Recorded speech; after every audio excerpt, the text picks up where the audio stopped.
Welcome to the deep dive. Today we're plunging into a really unsettling topic. Yes, the black-eyed children, or BACs as they're often called. Exactly. And we're drawing a lot from black-eyed children, suburban encounters for this dive. It's a rich source for these kinds of accounts. So just to sort of set the scene for you, imagine it's late.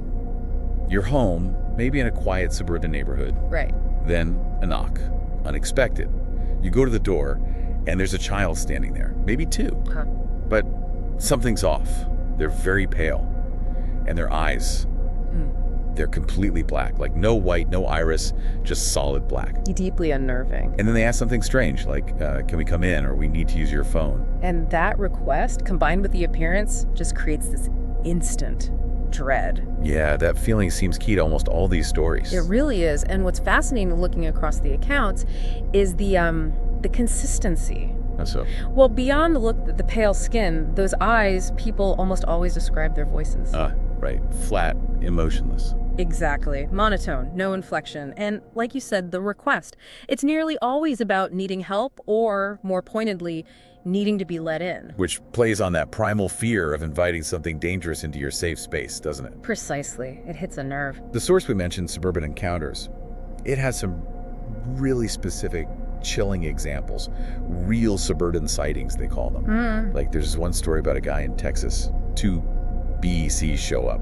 His dogs just go absolutely ballistic. Okay, an animal reaction. Common in paranormal accounts. Yeah, and his electronics nearby apparently started shorting out. Just went haywire. Weird. Physical effects, too. Then there's this account from Vermont.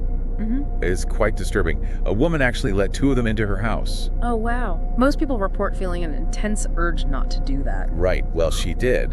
And the book says afterwards her husband was diagnosed with skin cancer quite suddenly, and she started having these unexplained severe nosebleeds. That's a heavy implication, a connection between letting them in and misfortune. That's what the account suggests, yeah. And one more quick one. Some teens in Ohio, they saw BECs just standing across the street. Doing what? Nothing. Just staring. Yeah. Motionless, silent for apparently over 10 minutes. Then they just vanished. That stillness is almost as creepy as the request to come in. Just watching. It really is. So naturally, this leads to the big question, right?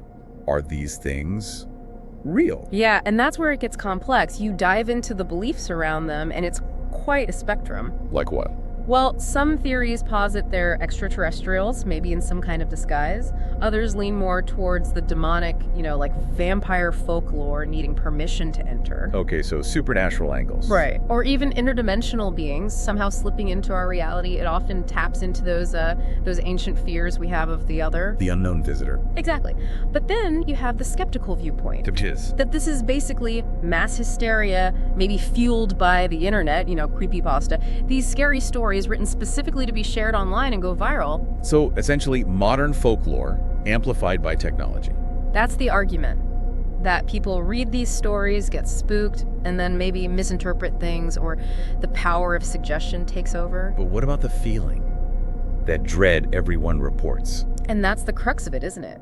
Regardless of whether you believe they physically exist, as described, that overwhelming sense of terror and profound unease the witnesses report, well, that feeling is undeniably real to them. Right, that subjective experience is powerful. Absolutely.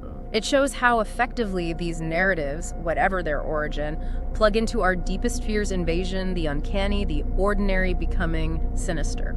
It seems clear these stories, whether you see them as fact or folklore, they really resonate on a deep level. They definitely do. Which kind of leads to a final thought to maybe leave with you, our listener. Okay. In this age we live in, with so much information, just constant streams of data, what does the persistence of these black-eyed children's stories actually tell us? What does their enduring power reveal about the human experience of fear? About how we grapple with the unknown? And maybe about that fuzzy, intriguing line we all draw somewhere between belief and skepticism? Something to ponder. Perhaps it's a reminder that sometimes the deepest fear isn't about what we know exists out there in the dark, but about what we don't understand, what might be lingering, just beyond the porch light.